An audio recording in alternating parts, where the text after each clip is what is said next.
All right, here we go. 7 o'clock, 7 o'clock. Good evening, good evening, good evening, and welcome to another edition of Hornet Highlights Series interview. Tonight we have somebody very special. As a matter of fact, we have Hornet Gold here tonight. You guys are going to be intrigued by our conversation, and as you know, our conversation flows organically and it involves former or present Delaware State University students, faculty, coaches, and those who have made and or are making significant contributions to our Hornet culture. So tonight we are blessed again. I'll say it one more time to have Hornet Gold. If you guys have seen this, this is our eighth episode. You know, I normally come on in a t-shirt or a sweatshirt and with something with the Hornets, but man, let me tell you something. With this dude right here, he's always sharp. He's always wearing the bow. So I figure I wear the bow tie. I'm a rock with him tonight. So um, we have the renowned Coach Stanley Waterman, his family, and that's right. Let me put my Hornet cap on. Go all the way out here. So this is going to be a family interview. So most of us watching here already know about the legend of Stan Waterman, the player, the coach. You may know a little bit about his background when he was growing up. But tonight we're going to get to know Coach Stan, the family man. With that being said, I want to introduce to some and present to others Coach Stan Waterman, Miss Robin Waterman, and their lovely daughter, Mrs. Paris Dupree. So, what we like to do on Hornet Highlight Series is we like each and every one of you to introduce yourselves individually. I don't like people reading a long rap sheet of my background because that's boring. If I don't want y'all to, I just want y'all to know whatever I want y'all to know. So we're gonna start out with Liquid Gold. Coach Waterman, tell our fans what you want them to know about All right. Well, first, before I go into my introduction, I want to first take the opportunity to thank you for having us on. Number one, for the interest and even the consideration to have Coach on and speak to you about myself and my background and my upbringing and my family, which is certainly important to me. As you know, with coaching and the way that we choose to run the family, at least the way I've run the program, it's always been a family affair. So whether it's coaching young men, coaching young women, coaching basketball, coaching golf, we treat it as a family affair. So I am blessed to have, as you already said and introduced, to have my lovely wife sitting here by my side, wife of 35 years and my high school sweetheart. I'm getting probably into some of your questions already, 40 plus years. you. And Yes, then sir. my Yes, beautiful and sir.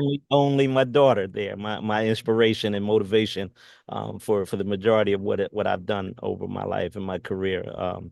Paris Chevelle, Waterman, Dupree. So again, honored and blessed and pleased to be on with you. And I will say this, and I'm probably taking more of my time already. I'm interested to hear some of these answers from some of the questions you might have from because you talk about, coach and the basketball player, but in my honest opinion, and I think about myself and try to present myself in a way that I don't know if there's a whole lot of difference between coach, dad, husband, and all of those things. So, but I'll be curious to see what you get tonight. And Thanks that's for good. having And that's good, Coach. Thank you for that. And Paris, look, your daddy done gave up your whole government, but it's all good. My daughter's like, Dad, don't give up my whole government. Yeah, You see, he's still hanging on to that last name. Been married 6 years, but he's still hanging on to it. I but love it. that's all right. That's what daddies do. Miss Robin, you want to go ahead and tell the fans a little bit about yourself? Yes, I am Robin Lynn Taylor Waterman, Oh, they go to government. Here we go. Stan's wife, Paris's mom, and Cairo's Gemma. And that's really all you need to know about me. All of those things are make up a good part of my world and my life and my decisions. And so that's who I am. Robin Stan's wife, Robin Paris's mom, Gemma, Cairo's grandma. See, I love it. I know it. Robin, you are my wife 100%. But I'm not gonna go that much. Just gonna go straight to the point. And okay, let's get it. We're gonna go. We're gonna do it then. All right, Miss Paris, you are on. Let's go. Frank, she totally did herself a disservice because she is 1,000 times more than those titles beyond to my dad, to myself, to my son, to countless other people, friends, family. she's got it going on. So don't let her just rely on those few titles. And now I've got Cairo peeking in, who Uh-huh. might make an appearance. That's all Hang on right. one That's second, bud. Come down here for 5 minutes. Okay, give me 1 second, bud. But yeah, don't let her diminish who she is, because she's a force to be reckoned with. So anyways, Frank, Oh, no, no, thank you hold for on, Miss Paris. Hold on. Let me push you then. Since we here, okay. let me push you. Give us a little bit about who she is. Because she's not gonna She's say a it. woman of faith. I'll probably Yes. start there. Yep. She's a woman of faith. She is just like Dad said he is, family first. One of six siblings, born and raised here, Wilmington, Delaware. Um, she's a terrific, wonderful mom and inspiration. But to me as an only child, but to, oh my goodness, my cousins, their kids, my any of the guys that my dad has ever coached. My son's on TV. This is Cairo, by the way. Hey, Um, Cairo. she's a lupus warrior. She's an avid fitness I don't know, guru, junkie. She's about wellness and just so much more, and just a great just human being. So don't let her get away with that 30-second intro. Okay. Okay. You want to say something. So this is Cairo, but I think he might want to introduce himself. Hi, Cairo. Hi. And how old are you? 4.5. 4.5. All right, Cairo. I've been watching you on the basketball court. You are got some big shoes to fill. Your daddy's shoes and your grandpapa's shoes. All right. So I knew he was going to make an appearance at some point. I just didn't expect it that soon. But Frank, thank you so much for having us on. Before Mom and Dad jumped on, I was just telling Frank that selfishly for me, this is a really cool opportunity, because years down the road, I'll have this family memento, this point in time, to kind of look back on and share as time goes. So thank you for having us. You're welcome. Like they said, my name is Paris Dupree. I'm the only child of Stan and Robin, born and raised in Delaware. Currently practicing law in-house at JP Morgan Chase.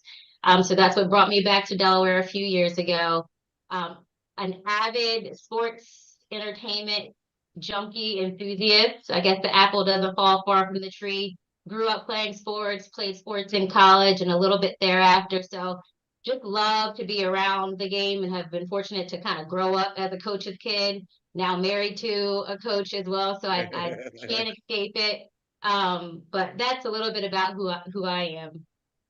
Well, thank you, Mrs. Paris, and you did yourself a little bit of disservice as well, because not only were you an athlete, you played lacrosse at Brown, you were all Ivy League at Brown, and my last interview I just had, and we talk about the Ivy League. I just interviewed the Halls, and they have a daughter that plays golf, black female golfer at Dartmouth, and she's knocking it out the charts.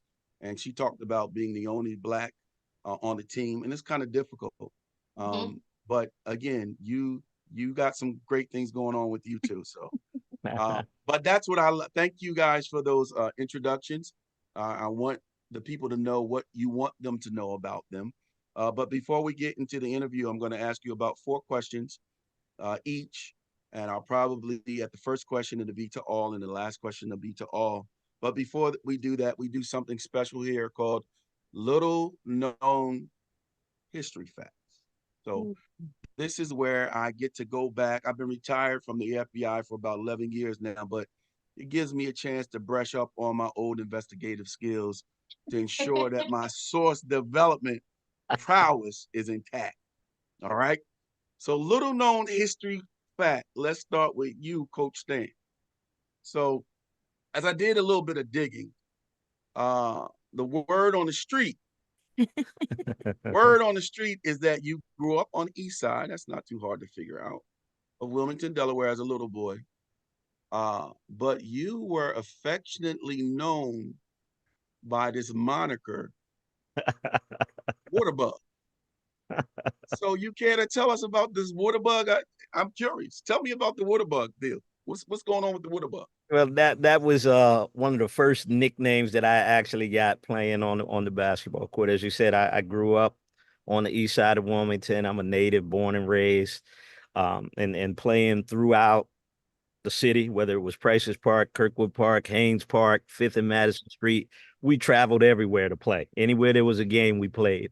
And we had when I got to high school and had an opportunity to play and had a decent career, high school career there, down with the Howard Wildcats.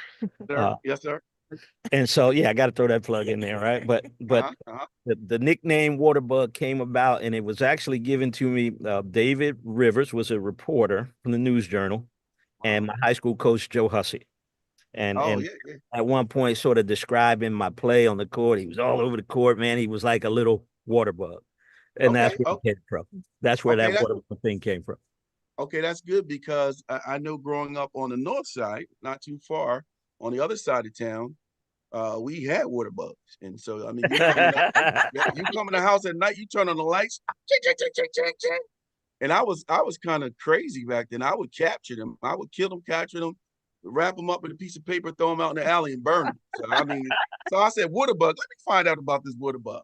Now, I But just learned something because I always assumed that Waterbug was just a play on your last name. Well, that a little yes, combination, but also yep. the fact that kind of all over the place on the Yeah. court. Yeah, so if Rivers did it, he probably did because I remember him as a sports writer.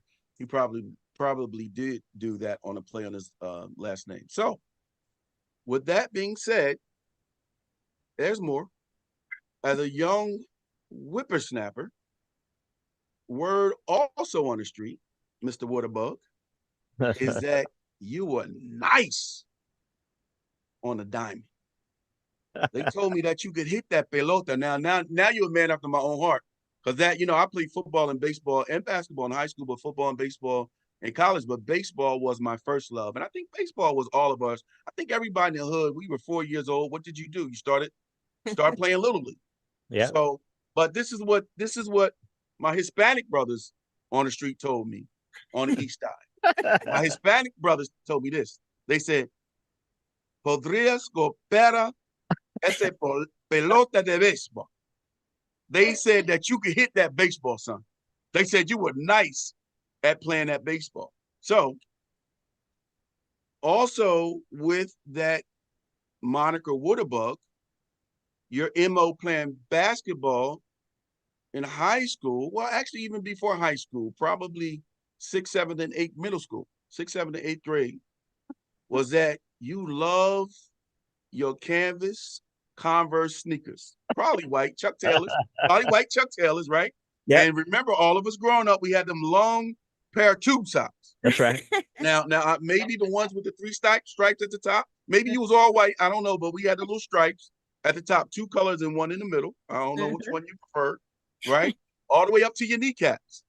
But the final word on the street, which most people don't know about Coach Stan Waterman, aka Waterbug, aka Liquid Gold.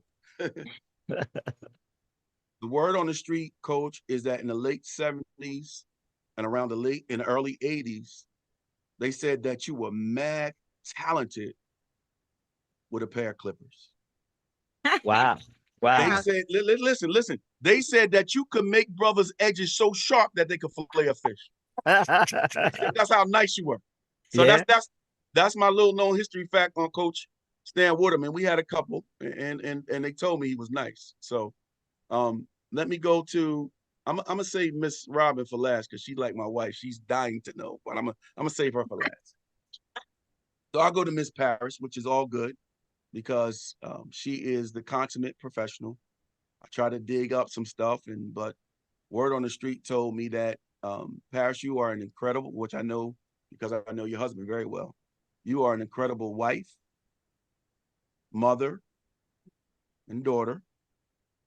In your profession, you are known as being an industrious worker who believes in goal setting. They told me that you're one who gets the daggone thing done. If you want something done, go to Paris. But she just like her mother, she gonna get it done, right? And they also said that you do an excellent job at working hard to be successful. However, word on the street said it wasn't always like that. Uh-oh. They said back in high school, the little birdie whispered in my ear and told me that when you were back in high school, that you would play sleep at certain times to try to avoid going to chapel. So you didn't want to go to chapel, so you would act like you were asleep because you didn't mind going there late. You didn't want to miss class because you know you had to deal with your mom and dad, but you didn't mind missing class. But you said something about your parents being people of faith. But look at you now, Paris, an awesome woman of faith. I don't know what Birdie said that. Listen to me. Listen, Birdie told me, but listen. They told me that from this little girl who was playing sleep in class, you can now find her worshiping at church on a Friday night. What? Whoa. On a Friday night? Look at God. Huh? Look at what he had a plan for your life, girl. Yeah, he sure does. So that's what the word on the street about you, and I say the best for last. It'll be interesting. So, Miss Robin, when we talk about, and I told Coach this before, and I've said this many times in my interview, you said 35 years married. My wife and I have been together for 35 years, married for 33. And the Bible says, he who finds a wife findeth a good thing and obtaineth much favor. So if we're talking about Coach Stan Waterman tonight, you got to be prominent on that list, right? Hey. Come on, we're going to bring it real. People need to hear this. I'm saying it for the people in the back. So watch this. So if we're talking biblically, the husband should be the prophet, the priest, and the king in the family. But the husband should also be a fierce protector, which most of us are. If you mess with my daughter, my wife, my boys, forget Apostle Frank, forget FBI, you're going to get it, right? That's old street, right? But Robin, word on the street says that you, and people can tell by being around you. I don't know you very well, but I've seen you, but the word on the street is that you like the finer things in life, right? And you can appreciate a good cruise if you have the chance to go on, right? Absolutely. So as I went to see a man about a horse, that's what my dad used to say. Where you going, Dad? I'm going to go see a man about a horse. So as I went to go see a man about a horse, he told me about the time that you and your family went on a cruise somewhere between 4 to 6 years ago, maybe 5, I don't know, somewhere in that area. And he said that during the cruise, you had the opportunity to go on an excursion. And they said you was all about the excursion. You wanted to do the excursion, and the excursion was somewhere on the beach. And you all about it until you found out that they had stingray. And you didn't like the idea. But being the brave heart that you are, Mount Pleasant Knight, Yes. you put on your armor. You said, we're going to do this, right? So you agreed, and you went on the excursion. You got into the waterway, and as you got into the water, you got kind of comfortable, and everything was cool.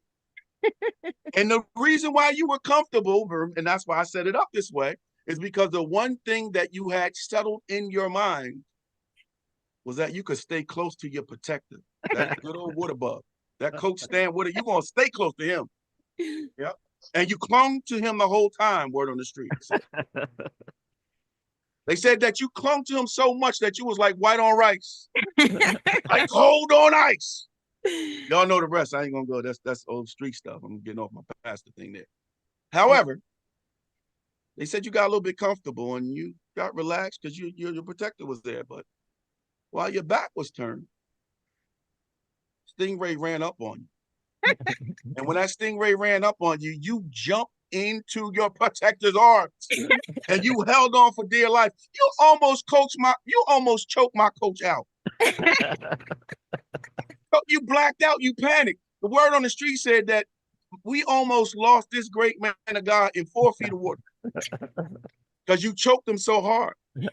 And for as elegant as you are, and as a woman of faith, they said, you know, when you in church and you do that undignified praise, they said, for as elegant as you are, this time it didn't matter. They said, because slobber was coming down this side, that side, all over your face, right? And the whole crew started to crack up. All I'm gonna say is, am I accurate? You are 95% accurate. I'm in the ballpark. I'm in the ball. So Yeah. so we finally can get past that. You care to share anything you want about that, and then we can move on to the questions. Yes, I didn't jump in his arms. I jumped on his back. Okay. Okay. Okay. We still almost choked him out. I still almost choked him out, but he gracefully took me back to safety. That's what we do. That's what we do. All right. All But right. I do So believe he was as afraid as I was. really, uh-oh. Coach said, nah, There we don't mess up. go. Don't mess up my rep. Coach said, don't mess the rep up. All right. So we're gonna get into the question part, and this is where you guys really get to tell the people, who you really are, right? And so, like I said before, I'm going to ask you all about 4 questions each. The first one is a question to all of you, and this is very important. This is on the serious side, and we've already kind of glanced on it before, but I want the people to know exactly what your stance is in any order, however you guys want to answer. The first question is, how important is your faith, and what role does it play in your family's everyday life? How important is your faith, and what role does it play in your family's everyday life? Any one of you can answer. I'll take a stab at that first. It's very, very important. It's the anchor or the foundation of every decision that we make, everything that we do. We start our morning off with the word of God in any way we can to increase our faith. We encourage each other. We worship together. There's not an event that we don't get together that God isn't present because we invite him there. Always, always, always with the intent of increasing our faith. Again, every decision that we've made, the mere fact that we're here at the Delaware State University is because of our faith. Stan has had many opportunities to do many things, and sometimes we weren't quite there. But our faith in the decision that we were making and trusting in God is the reason why he then made the decision 3 years ago to be here. But so our faith is extremely, extremely important. Amen. Thank you for that input, Robin. Um, One important thing that you said about being there, and again, now this is the pastor side in me. That faith is important, and to pray every single morning with my wife for our family and the church and whomever else, right? But one important thing that you said about those 3 years, right? 3 is conformity, right?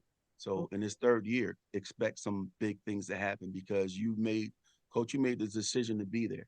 And just like even it's crazy. I'm talking to the football team about this right now. And they kept asking me, how did we make the transition from losing 105 to nothing, which I wasn't there that year, to my first year going 2-9 to 4-7, and then not in the third year we went 9-3. Conformity, right? The team has a chance to gel. You get to know the team, and now from 1983 until 1999, we were winning chips. So thank you, Robin, for that. Any Coach Stan or Paris, you want to go? I know Dad probably wants to answer this, and my perspective is that faith has taken us many places as a family, and I've been grateful to have grown up with not only parents but grandparents who are believers. And Dad can probably not probably quotes that he comes out with from the Bible, being able to name every book in the Bible, to me sometimes is a little bit mind-blowing, but that's a testament to what he grew up with. I think when you're growing up, I'm sure as many of you have experienced this, but or maybe not, you go through waves of relying on your faith, and then maybe you have one foot in, you have one foot out, and you get to a point where you kind of feel like you're doing it on your own, and then you get knocked down a little bit, and then you kind of grasp back onto your foundation. I feel like that's kind of been, my journey, particularly going to college and then finding my way through law school and things like that. But because I had that faith and foundation I never strayed too far from that. I think when I look at, and anybody who knows my dad he is, you're trying to figure out who he is as a man. If you've met him, you know who he is as a man because he doesn't waver from person A to person B to the person who can do nothing for him to the person whom can do everything for him. He is who he is. And when you find yourself in the coaching profession, particularly at this level, it is a very visible role, and it's one of those professions where everybody has an opinion, whether you win and you lose. And so one thing that I look at now is that I don't think my dad ever wavers at all because he knows whom he is, who he is, and whom's he is. Yes. So I think his foundation and his faith, it doesn't rest on what title he has, what position he has, what school he's at, what he can do for others. It's in knowing that he's a child of God and that's who he is. And I think that to me is a testament, and that's why he's a character quality man, and you get what you get with him. So that's my 2 cents on that. Wow. Wow. That was huge. So in essence, you said that dad is a man of focus, right? Laser focus. The book of James says a double-minded man is unstable in all his ways. And this man is not wavering. He's not unstable. He's like that tree planted by the rivers of living water, right? He may bend, but he ain't gonna break. Yeah. And to your point, growing up, you're talking about your story. That's all of our story, right? We all come 1 foot in, 1 foot out. I got called to pastor when I was 40. I grew up in church all my life, but man, I was out a whole bunch. But one thing that you talked about, and that's what I'm trying to find right now, because to minister to these football players, is weebles wobble, but they don't fall down. It's crazy. I was at Walmart today, and I went to go. I said, "Do you guys have weebles?" They were like, "What is that?" I said, "Oh my God, Coach, I'm getting old. They don't even know what these kids were like. I don't know what that is." All right, Coach Stan, go ahead. Give us some gold, baby. Yeah, well, I'll just try to wrap it all up and summarize everything that my beautiful wife and daughter have already stated, and then hopefully not sound like I'm in the pulpit, Coach, and taking That's all your right. You are that coach. Your basketball coaching is your pulpit. well, indeed, Yeah. that is a ministry. I'm reminded of that all the time, and I think it starts with, again, without sounding like I'm preaching or as I said, trying to deliver a sermon, but Jesus Christ is the head of our lives. And all things start. It all is the beginning and the end, the Alpha and the Omega, as they say. Yes, sir. That's where it starts. That's where it ends. I was fortunate and blessed enough to be raised in a family where we always heard family that prays together stays together.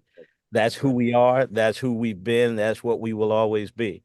The Bible also says, raise a child in the way that they should, and they won't depart from it. So That's in right. raising my daughter, I have that as a motto and a goal. And keeping those three things, at the forefront of my mind as we venture into personal decisions, as Robin said, economic, financial decisions, family decisions, Jesus Christ is always at the forefront. And we pray about everything, and we pray on everything, and we pray for people, and we pray with people, and we ask people to pray for and with us. And that has never failed us. As you said, as people come along, opportunities come along, the winds may blow and things may shift, but that's a constant.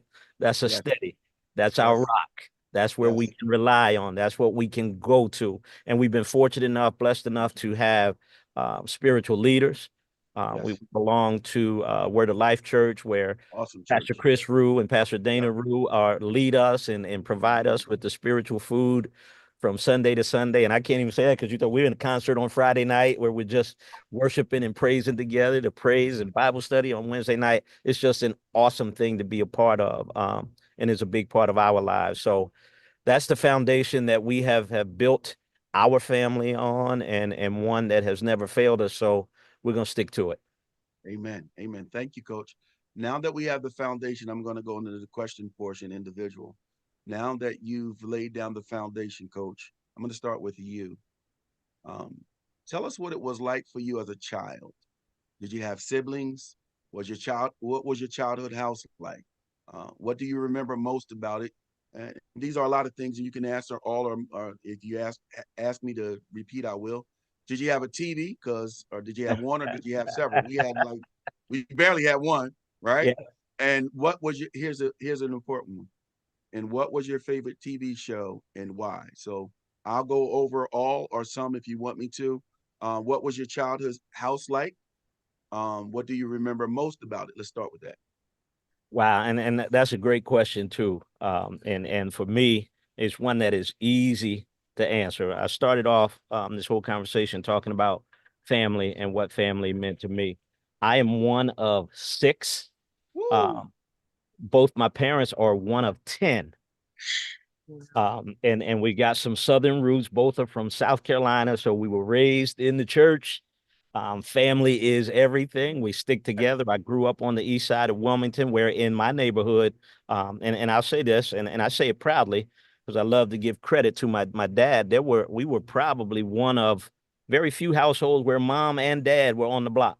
Yeah, that's true. But Mr. Waterman was a guy who was not only a father in our house, but a father on the block, a father in the community, somebody that we opened our homes up to. We shared our homes with cousins, and we're growing up in a 3-bedroom house on a row house with 6 of us, and we didn't have our own bedroom. There was a boys' room and there was a girls' room, and we had a Yes. set of bunk beds over here and another bed over there. Yeah. But we made it work. And now when you look back at it and you think about your upbringing and how you grew up and whether or not you were financially rich, poor, however you want it, we never even thought about it that way. Never thought about it. We Yeah. everything we needed was provided. Mom and dad made sure it happened for us. Never wanted for anything. I can't say that we didn't struggle, but Mhm. we never wanted for anything. But that whole upbringing of family and what that meant to me, and to watch my mom and dad go out and work every day and provide for us, and like I said, to make sure whatever we had enough to share. That was the way I was brought up, and that's the way we continue to be today. And you talk about like TV shows again. If you Yes. got one TV in the house and there's 6 of you, but Yeah. you only got 3, 6, and 10, and if you were lucky, you might have got 17, 17. 29. You get the UHF channels, but Yep. Yep. Yep. but I'm a TV junkie guy. So my wife, like, I know all the songs that come on, Mhm. whether Sanford and Son or Good Times, all the old stuff that came on. But I loved all the old comedies that, Red Fox and Jimmy Walker. So I'm talking about Good Times, Sanford and Son, stuff like that. Coming home after school, watching the Brady Bunch, those kinds of things. But one of the things I did want to touch on, we talked about growing up, and you did your work, obviously your background work, and finding out some of the things that we did or I did as a child. Like when we grew up, we left the basketball court and went right to the football field, and left the football field and then played stickball on the corner. So baseball was easy, and softball was easy, and football was easy. We played everything. But the neighborhood and the community, that was family. That was family. As much as my biological family is family, the neighborhood was family, and I still have relationships today from my childhood that are really important to me and a big part of who I am. And I don't ever forget where I came from. Amen. Thank you, Coach. So I'm gonna push you on that just for a little bit. So most of us in our age, most of our families came from the South. So my mom's family came from Birmingham, Alabama, and my dad's family came from Rocky Mountain, North Carolina. My Okay. grandmother ended up going to Howard High School, right? So they sent her to Wilmington. She actually lived in Chester, but then she ended up in Wilmington going to Howard High School. Oh, let's go to the TV show real quick. 2 seconds. So you said you're a TV junkie in Good Times. All right. So let's fill in that old mystery word. Uh, a triple credit layoffs, Good Times, easy credit ripoff, Good Times, hanging in what? What's the word? Hanging in what? Hanging in a Some people would say hanging in a jiving, but I don't get it. I don't know. I still don't know the answer to that one. Robin, can you answer? I cannot. So Good Times was supposedly Hanging in a based child line?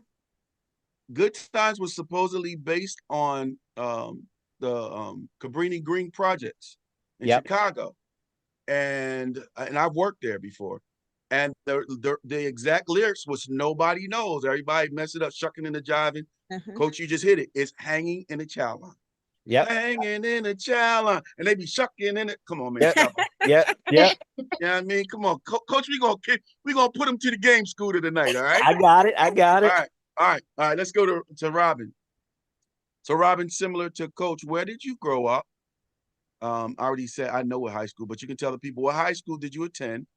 And tell the gang about one of. Okay, so first question is where did you grow up, and what high school did you attend? You can answer that first, and then I'll go into the next. All right. I grew up in Wilmington, born and raised, not very far from Stan. However, we didn't meet until our teenage years, but I think our siblings knew each other. I knew older all of her siblings. siblings, hung out with her brothers, played ball with them, and her older sister Kelly was one of my really good friends. And I knew the whole family and didn't know Robin. Okay. So I had a very close-knit extended family. My village was strong. I was partially raised by my godmother, which lived on another side of Wilmington. And so that's why Stan didn't know me, because a lot of the times I was with my godmother. But I attended Mount Pleasant, as you said, but has always been right there in the city of Wilmington.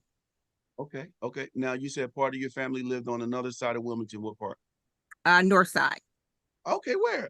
So that's why Mount Pleasant, right? Exactly. 38th Okay. Street. Yes. Stop playing, man. I'm 39th Street. Yep. I don't believe this. I don't believe this. You're All right, so really 1 block from Harlan. man, listen, I'm in the 400 block. That's where I was. She was So in was the I. 400 block, I don't 38. believe that. I don't. All right. All right. Paris, what did we talk about earlier? All right, Robin, tell the gang, and this is about Stan the Man. Tell the gang about one of the most endearing qualities of Coach Stan and give an example. I hate to go to this because I think this is what everyone does, but it's hard not to. And that's the high character. Always. And Paris, you hit the nail on the head when you said, when you speak about Stan, if you know him in any capacity, you know him. Yeah. Because he is truly that high character as a dad, as a coworker, as a friend, as a neighbor. He's truly that person always. It's never anything different. Never compromises on that in any way. Never take shortcuts on it. And so I hate to go to that, but it's hard to leave that out. Well, that's good. That's good. And so that's consistent in what Paris said, and you're his wife. So Stan the Man is consistent.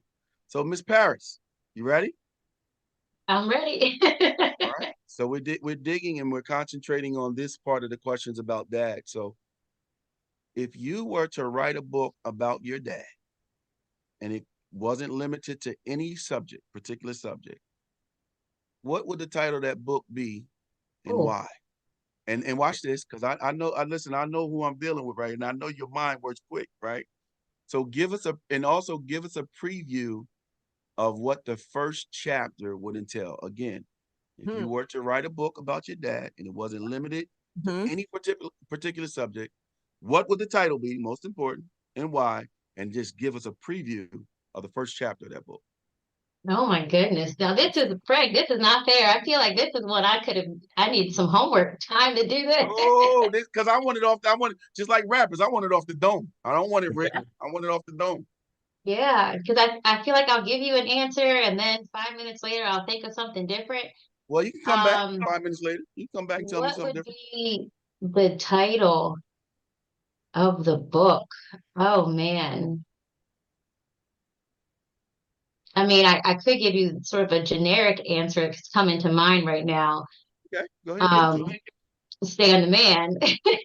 Stan the Man unusual. Stan the Man.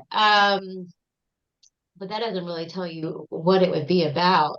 Oh gosh. Well, you can tell us what was the first chapter. You can tell us right there. Well, in the first chapter, what would be the thing that would capture the reader's attention in the first chapter?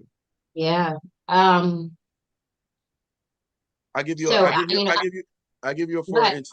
So I wrote a book, and every law enforcement officer wants to write a book, but mine was a little different, unique. It was from FBI agent to an apostle, saga of a spiritual sniper. So boom, that grabbed the people's attention. But the very first chapter talked about how God has allowed me to have an infectious personality, like what you said about your dad.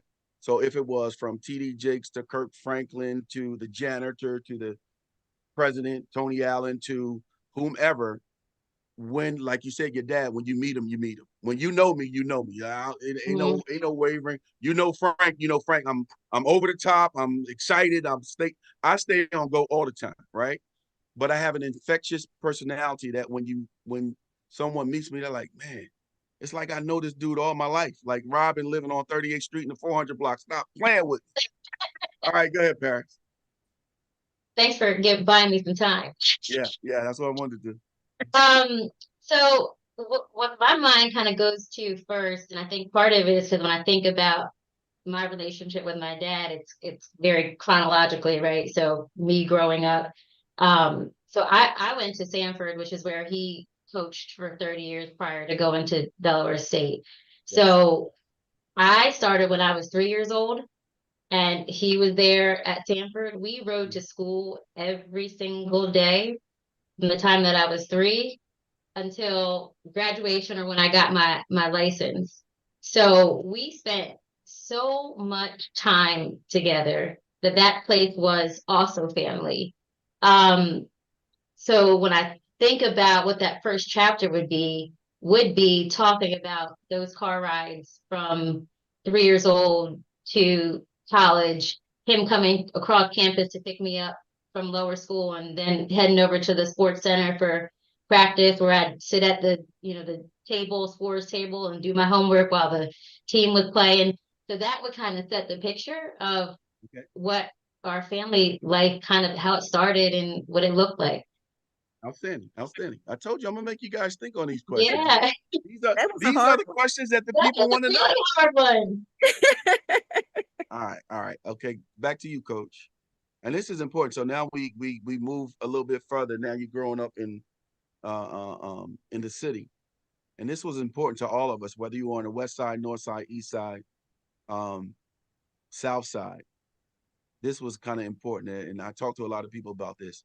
Coach, where would you go to see the movies? Like, what movie theater would you go to see as a kid? And what was your favorite movie?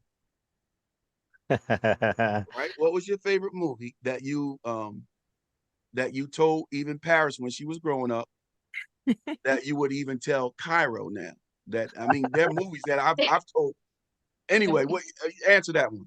Yeah, no. So growing up again on the east side, and I don't know if any of the movies that I saw would be worthy of sharing with Paris and Cairo. They would laugh at them. You know, during that generation, that time, it was all about the black exploitation. So Yeah. there was the Town Theater, there was the Warner Theater right in town on Market Street that we went to the movies. Come Now on, man.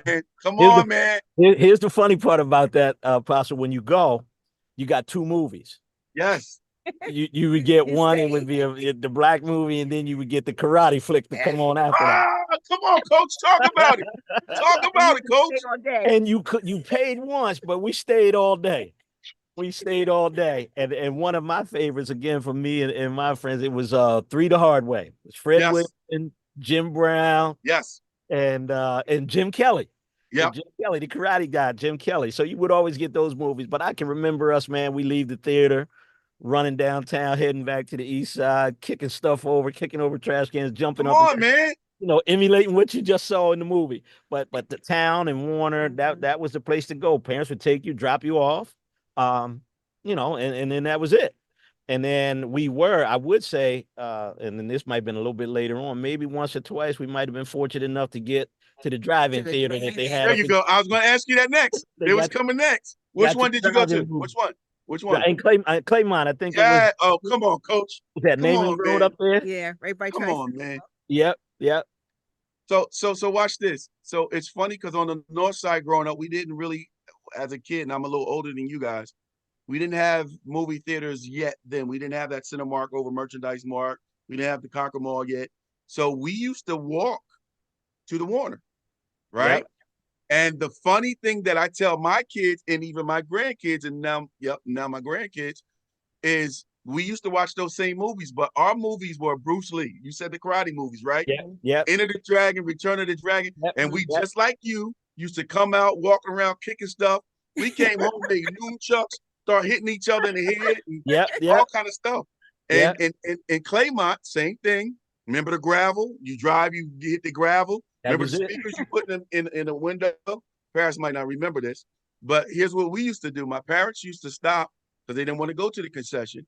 We used to stop at Claymont Cheesesteak, and my dad would get a hoagie and a steak, a cheesesteak, and we munch on that thing the whole time. Yep. So that's Yeah. crazy. That was some good times, Paris. You gonna catch up in a minute. No, Yeah, they have I no think that. idea. I think the drive-in Mm-mm. was definitely gone by the time Paris was Yeah. born. Oh yeah, they were gone by then. It Yeah. was one up on 202 too. So Miss Robin, I come to you next. Uh, There is a saying, and this is important, that there's nothing that you can't put in the hands of a good wife that she can't multiply. So when we talk about staying success, we already talked about he finds a good wife, find a good thing, right? I know that every successful move that I've made, women, you guys are nurturers. We are, and it's not that you don't, you're visionaries too, but we are the visionaries. We share our vision with you and we give it to you and you multiply it 7 times, right? Whether it be the janitor, you're the difference between Stan being a janitor or the CEO, right? You heard that story before. So I'm looking for some wisdom on this one for our viewers. 35 years of marriage, you said. Name 3 things that make your marriage successful and marriages, because you're trying to talk, you're trying to speak to everybody. And how have you applied those 3 principles with your relationship with Stan? Name 3 things that make your marriage successful. I'm taking notes over here. taking notes. 3 things. And Paris, none of this would be shock to you because you see it play out. That my Stan is first my best friend. Above all else, he's my best friend. He's the first person that I share good news with, bad news with. He's the first one I go to for advice. And it's just organically, it just happens. That's as soon as I need that, he's the first person I turn to. He's the one that I want to spend all my time with. Yeah. The only time that's up for grabs is the times we just can't be together. He's at Dell State, I'm here working. Right. But beyond that, we look for ways to be together. And not because of obligation, because that's truly what we want to do. That is the main thing. And Yeah. we often sometimes say that when we're making decisions, as long as we keep the main thing, the main thing. Like that. And that's the test that whatever the decision is has to pass. If it does not allow us to keep the main thing, then it's a no-brainer. It's not for us. And then I would say the third thing, and I should have said this as the first thing, because our faith, God, who is definitely at the center of it all the decisions that we make, everything. Like there's really nothing I can say that he's not in. Yes. All in it. On both accords, Stan and myself. Yeah. So again, I married my best friend. He's maintained that friendship. We look for ways to be together because we desire to be together, and having God in it in everything that we do. Awesome. Robin, I want to push you just a little bit because of outstanding answers, number one. But I want to push you a little bit because I know some of our listeners are looking for this information. In 35 years of marriage, and you said he's your best friend. How do you maintain it? How do you, days when you wake up and some days you just don't like Stan. And some days Stan don't like you. How do you, we need to help some married folk out here. Right. 35 years is a long time, right? So some people don't make it past 2. So how do you maintain? And this is the thing. Like I said, before a couple years ago, I knew of Coach Stan, and I didn't know too much about you. I knew Paris because I know Rachel. Rachel was my girl. We raised Rachel in church. How do you keep that? These young people need to know being in love is volitional, and volitional is a mandate of your will, not how you feel. Love is not a feeling, right? How do, and Paris is listening, Man, we gonna go through some ebbs and flows. Me and my wife been through some stuff. And I'm not just, and I'm, everybody always wants to talk about the bad thing. Well, did this happen? I'm not even talking about that. I'm talking about deaths. I'm talking about both my parents died. I'm Mhm. talking about having to take care of parents. I'm talking about serious illnesses. Like my wife was seriously ill. I was chronically ill that one time, but God healed me. How do you maintain that? And coach, you can jump in. I know I gave this to Robin, but this is to both of y'all. Well, so I was chomping at the bit to get to that one. So I Oh was yeah, yeah. actually gonna try to intercede and intervene there Oh and give yes. them Oh a yeah. chance. But that's a serious and a deep question. And for me, the first thing is every day is filled with fresh new beginnings, right? You say that and you start each day that way. But there's a lot of compassion. There's a lot of empathy, trying to look at life through your partner's lens or somebody Yes. else's lens and understanding what they might be viewing or how they might look at a particular situation. So to be able to empathize and understand how somebody else might be feeling. Sympathy too, as you mentioned, we Yes. grieve and we experience loss and hurt and all of those things. So not only to be able to feel what somebody else is feeling, but feel for them and understand the emotions that they may be going through. But I think, as you said, love is at the center of it Yeah. all. As you Yeah. said, there are gonna be days that you probably not liking what I do or what I Ooh. say or even how I look. Yeah. You Yeah. know how that is. You put on a few pounds and all of a Yes. sudden you ain't as suave as you were 30 years ago, but you still gotta love me, right? Come If on. you Come want to on. stick it together. And that's what we do, and that's what we've been able to do. We our vows and we talked about for better, for worse, in sickness and in health. We're pretty transparent about it. Paris mentioned early on that Robin was a lupus warrior, and I know she doesn't mind me sharing that. She has her battle with lupus, which is a disease that there is no cure for, but we support and we go Hmm. through that. We deal with that as a family. And so it's things like that. And I have my issues that, she's certainly supportive of me of. But whatever we do, as she said, we do it together.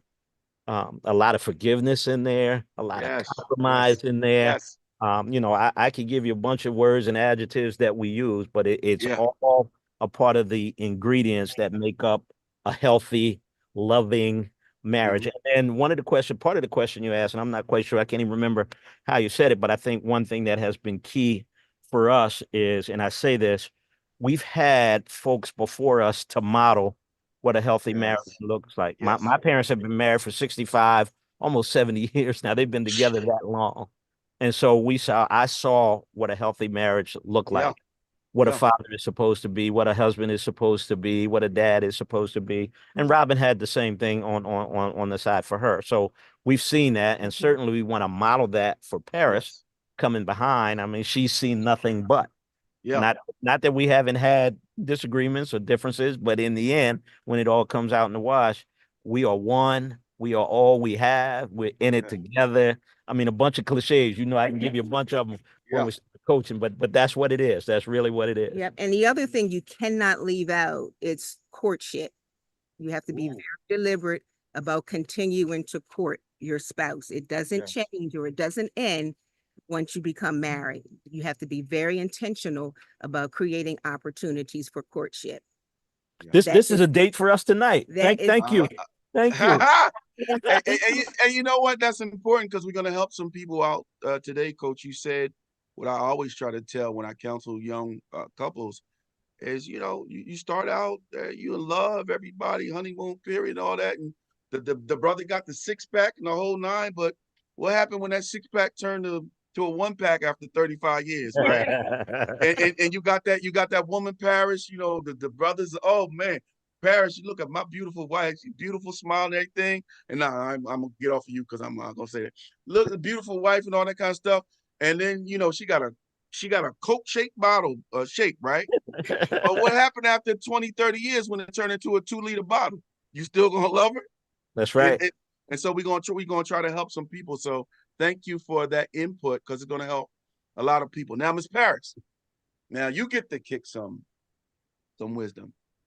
Let the Hornet Highlight Series family know about any particular family customs or traditions that you've adopted from mom and dad that you now apply to your family, and or are there some things that you and Vern kind of went a little bit different? Because like Coach said, my parents, before they passed, were married 61 years. So now it would have been about 65, 66, 67 years. There were a lot of things that I took from them, but my mom and dad were from old school. So a lot of stuff, like the man had a specific position and the wife had a specific position. Me and my wife, we don't do that. I do it. I do stuff and she does stuff. So are there any customs or traditions that mom and dad that you've adopted from mom and dad that you apply to your own family? And also if there's some ways that you and Vern have gone in a different ways. Yeah, well, I feel really lucky because I got to grow up seeing what a healthy, happy, joyful marriage and household looked and felt like. So that's all I knew. And so there's a lot of what I grew up experiencing that it's just naturally kind of who I am. We are people who celebrate everything. So birthdays, first day at school, you got a good review on your job. Like it doesn't matter what it is. We celebrate everything. And so that's one of the things. And Vern will laugh because he's like, y'all just celebrate. Y'all find a reason for to celebrate things. So that's one of the things. But to me, I feel like life is about sharing positivity and moments like that with the people that that matter to you. So that's one thing that we try to do. In terms of celebrations, I mean, growing up at our house, we always had Christmas and family Yep. would come over. Grew up in my house, my parents were the ones who had the Easter egg hunt. All of my cousins would come. So it just was always a space that felt good. And so there's a lot of those little things that I tried to bring over in terms of customs and things like that. There's really not too much where I'm looking and I'm saying, oh, that didn't quite work well. I don't want to take that. It's hard. I'm hard pressed to even think of anything.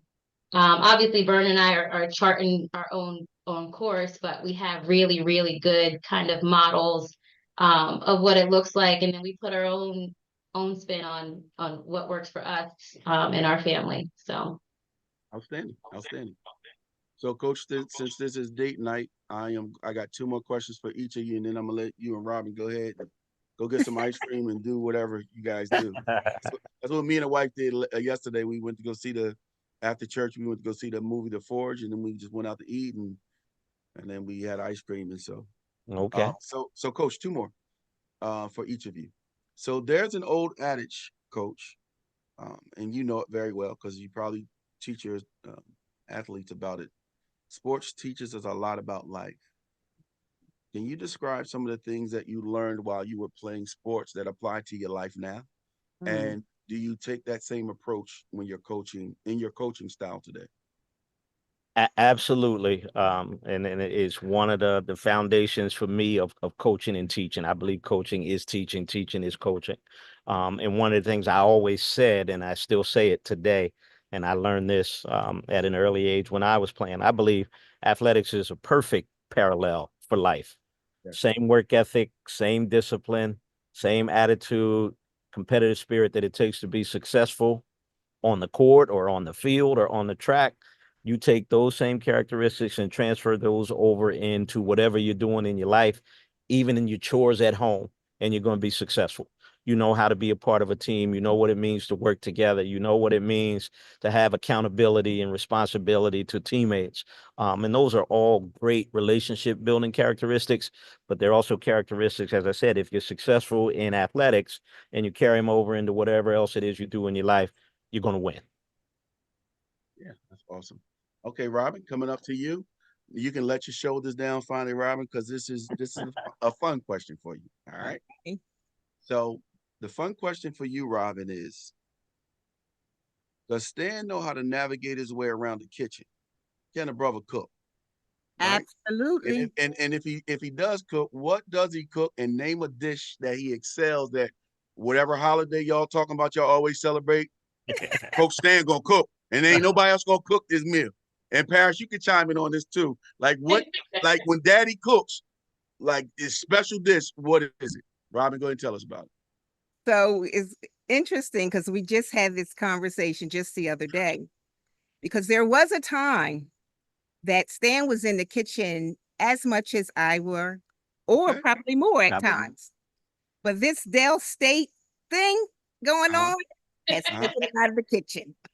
I can't tell you the last time Stan cooked anything, not because he doesn't know how, but he just Right, doesn't have right. the time that he once had. But his specialty, I think anyone who has ever been in our home would probably know this, and that is his barbecue sauce. He can put his barbecue sauce on anything, What? and you'll be Get licking out! your fingers. Yeah, so he makes his barbecue sauce, but I would say barbecue, and whether that be ribs, chicken, anything you can put on the grill. But he makes that sauce and it takes it to a whole nother level. Grill master, grill master. Hey, listen, you know, said something, Coach. Listen, next barbecue, you're gonna have to invite me and cousin Mookie and them over there, man. No invite needed. We love to host. Open invitation. Open. Okay. Um, Paris, I got a question for you. You ready? I'm ready. And we talked about Paris. We talked about this offline before we came on, but I think that the Hornet Highlight Series fans might want to know about this because there is an importance to as when you have kids and what you name them, right? We went through a generation, Coach Stan and Robin, a generation after us. I don't know what they was doing. They was naming Lee John. They was naming people because you didn't know what it was, Lee or was it John. They was just naming Ty Keisha. They were just naming crazy names. Just where you get that name? I don't know. My mama just.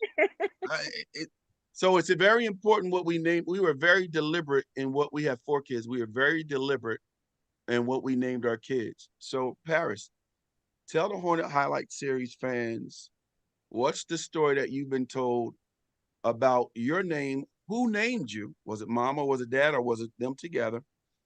And what's your entire name? Dad already gave the government. So you can tell it again. Tell us what each of those names means, and then tell them the story that you told me about your son's name, because I thought that was very important. Yeah, so government name, born Paris Chevelle Waterman.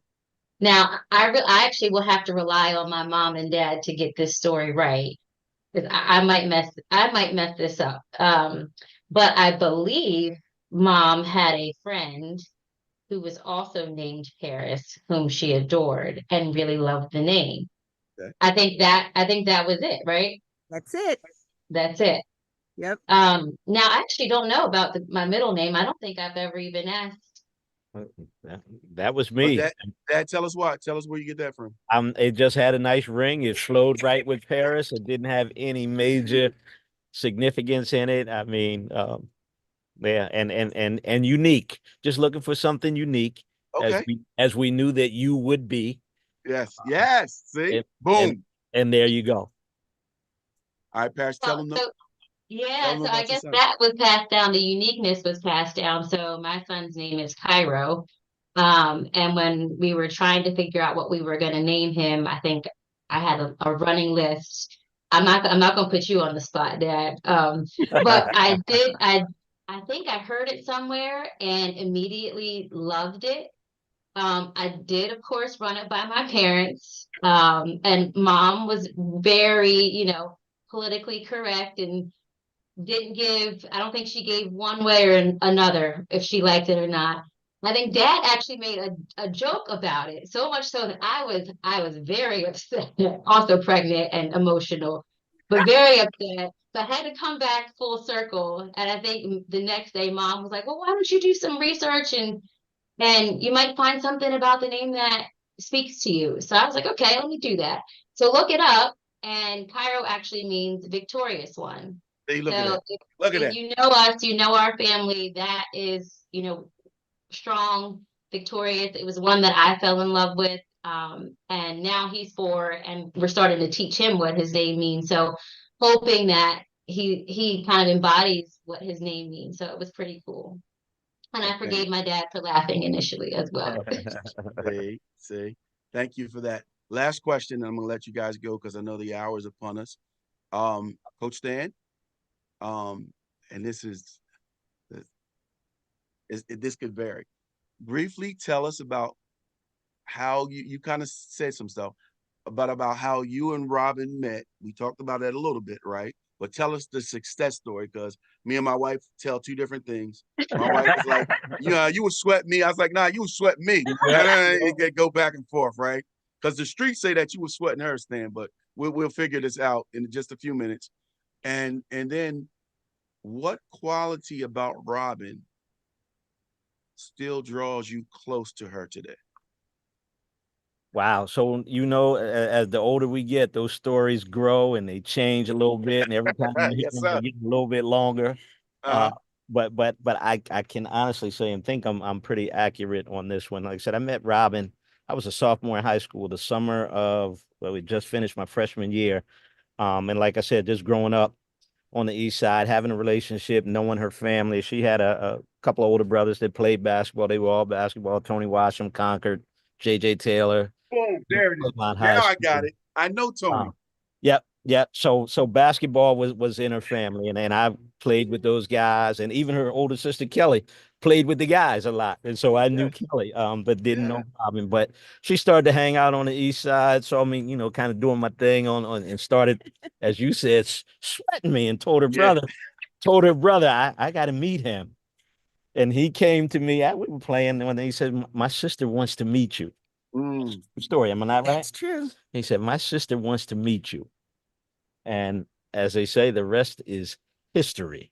Uh, and there's some humor in that, but really, it was really just, sort of just that simple. We developed a friendship, again, from high school, withstood the test of time, as they said, through college. I'm at the University of Delaware. She's down the road, 896 at Lincoln University, and I Mhm. was making the trek down to Lincoln, and she was making the trek back to UD. That kind of made it work. That made it work, I should say, because a lot of times that probably would have been the point where you split or you separate, but we stayed together. Mhm. As far as the trait, I think you talked about, and this is biblical. Man, it finds a wife finds a good thing and obtains the favor of the Lord. And I know that the favor is upon me. It's not anything that I'm doing. Yeah. The success and some of the accomplishments and many of the achievements that I've had or have come my way are really largely due to having this woman beside me and supporting me in everything that I do.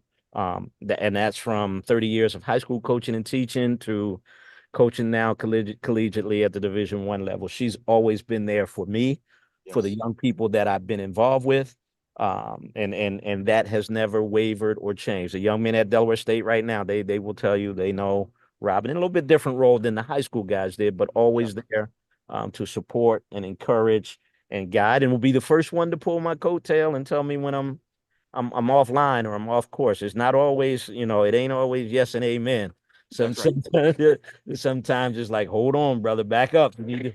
You need to rethink that. And you Yes. need that. Like I don't need a bunch of yes people telling me that everything I'm doing is great. Like pull my coattail and let me know when I'm off track and get me back on course. And I think that's really what makes our relationship effective, and we continue to grow. And again, I couldn't be half of who I am without this Mm.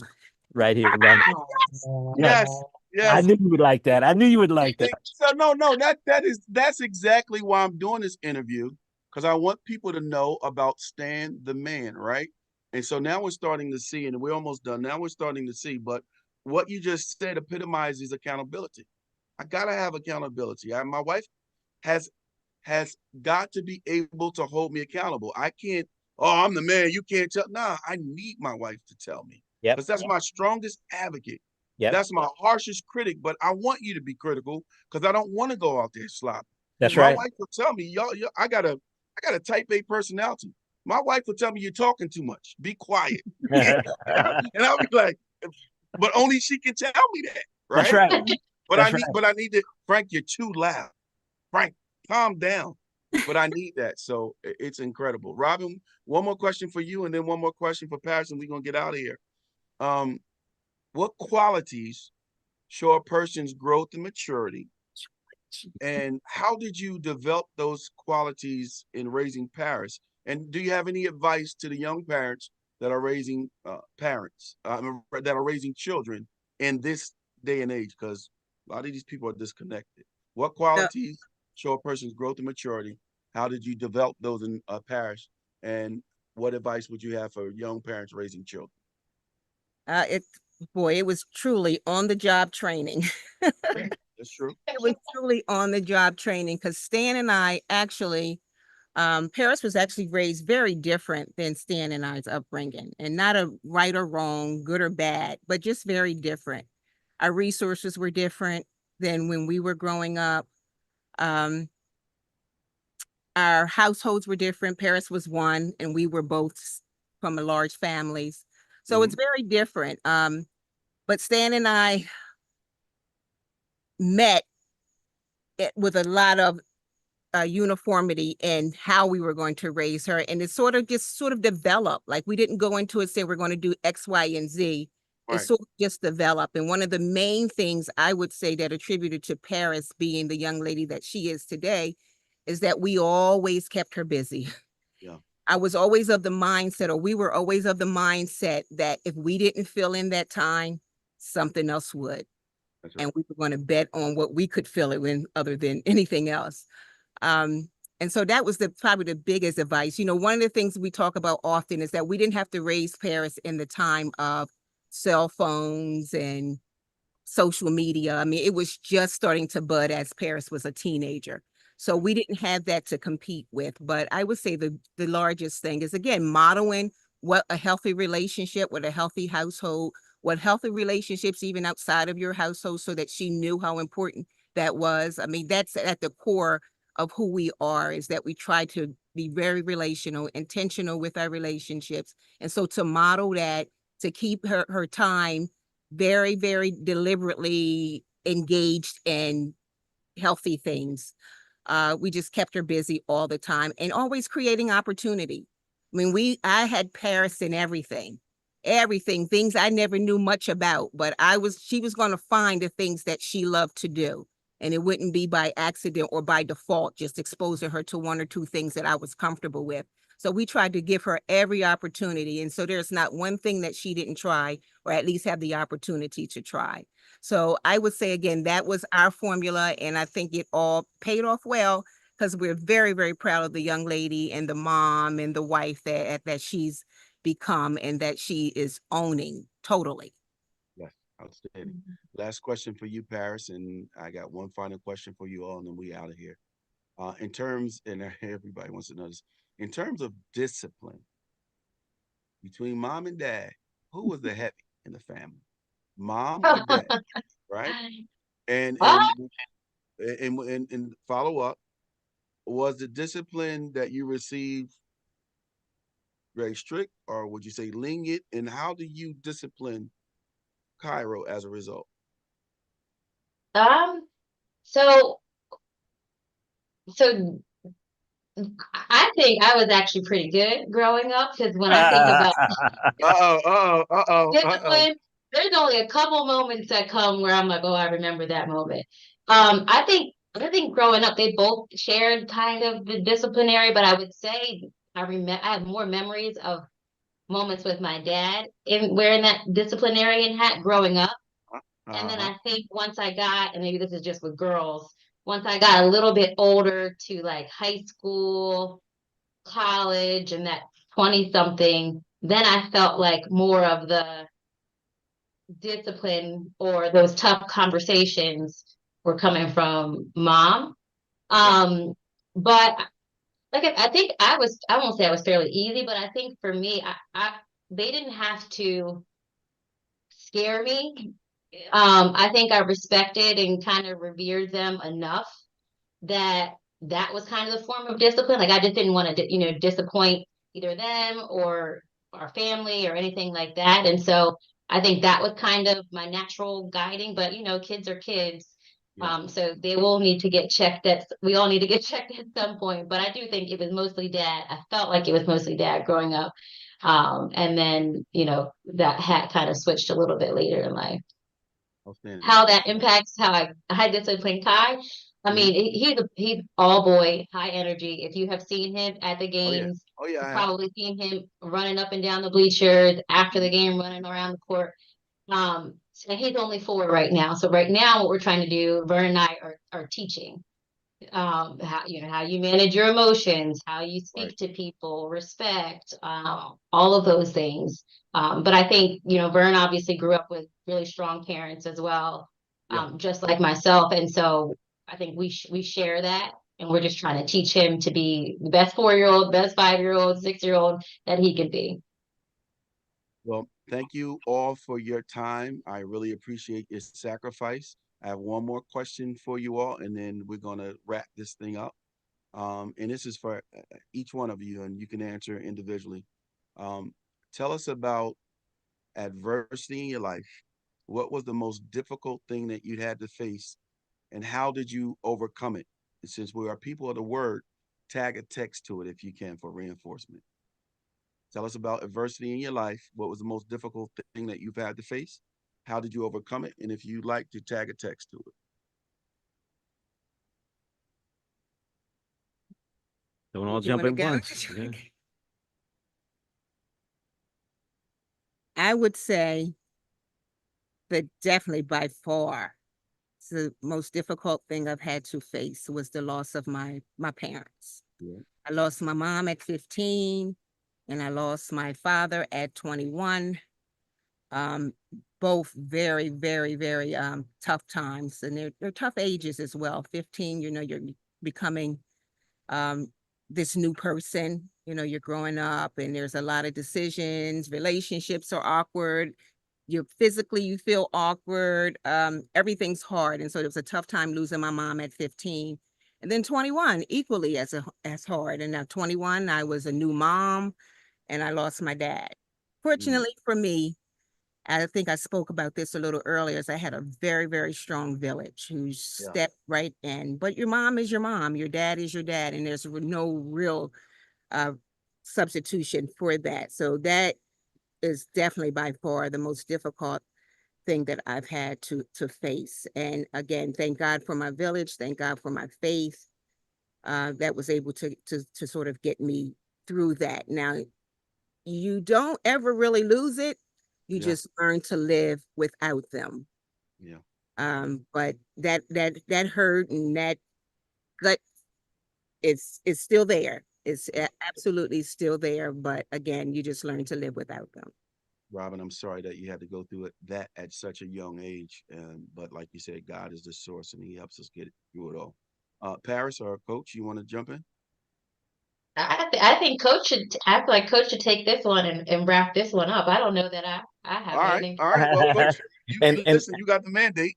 so Paris, I'm gonna give you some old school stuff. You know, I got a little quote for everything. Everything. If you haven't experienced any Just adversity, keep just keep living. on living.